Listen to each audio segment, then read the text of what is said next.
बहुत समय पहले की बात है। एक जंगल में कालू कौवा अपनी बीवी राधा और अपने बेटे गोलू के साथ रहा करता था। एक रात जंगल में बहुत तेज बारिश हो रही थी और बिजली भी बहुत ज़्यादा कड़क रही थी।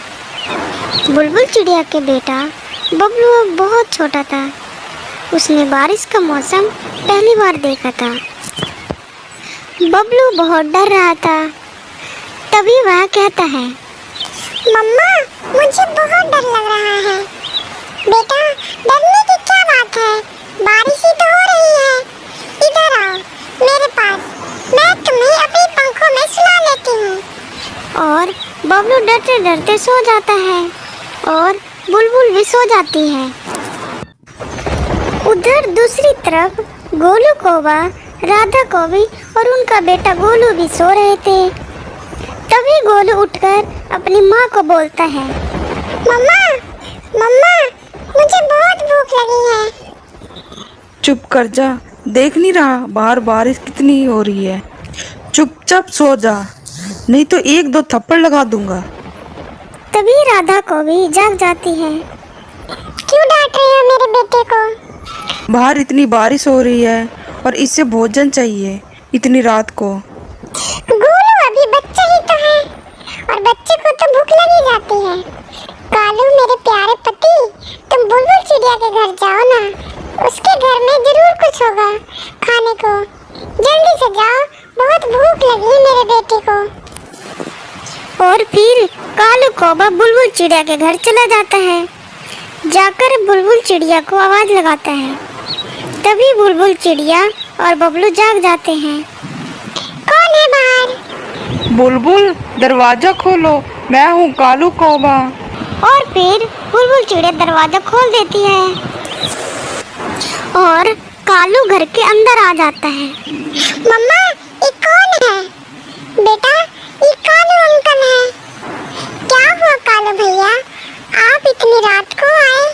सब ठीक तो है ना? हाँ हाँ बुलबुल बहन, सब ठीक है। गोलू को बहुत भूख लगी थी और भूख के मारे उसके पेट में दर्द हो रहा था, इसलिए थोड़ा सा भोजन चाहिए। हाँ हाँ कालू भैया, थोड़े से चावल पड़े हैं, आप ले जाएं और गोलू को खिला दें। और फिर चावल लेकर कालू अपने घर आ जाता है। कालू, बुलबुल चिड़िया ने दिया है क्या कुछ खाने को? हाँ हाँ, बुलबुल चिड़िया ने चावल दिए हैं खाने को। और फिर राधा और गोलू चावल खाने लग जाते हैं। राधा, थोड़े चावल मुझे भी दे दो खाने के लिए। हाँ, आ जाओ, तुम भी खा लो थोड़े। और फिर तीनों चावल खा के सो जाते। अभी सोए ही थे कि गोलू उठ के चिल्लाने लगा, मम्मा मम्मा, उठो ना, क्या हुआ मेरे बेटे को? मम्मा, मुझे बाथरूम जाना है। कालू, मेरे बेटे को बाथरूम लेके जाओ।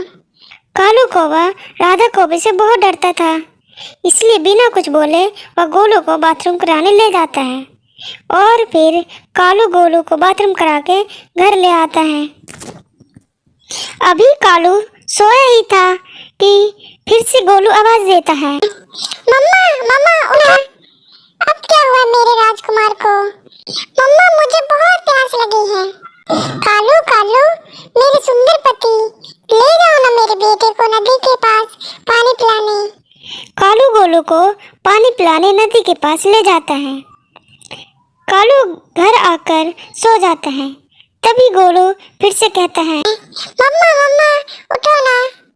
अब क्या हुआ है मेरे प्यारे बेटे को? मम्मा मम्मा, मुझे पोटी आई है। तो क्या हुआ बेटा, पापा अभी ले जाएंगे। कालू मेरे प्यारे पति, ले जाओ ना गोलू को पोटी करवाने।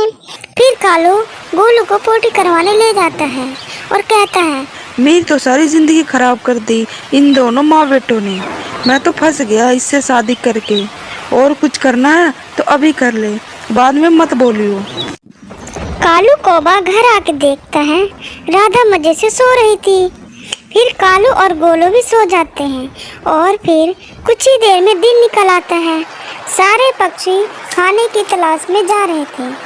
तभी राधा कौवी बोलती है, कालू उठ जाओ, सारे पक्षी भोजन लाने जा रहे हैं, तुम भी खाने के लिए कुछ ले आओ। और फिर कालू कौवा राधा और गोलू से परेशान होकर घर से चला जाता है।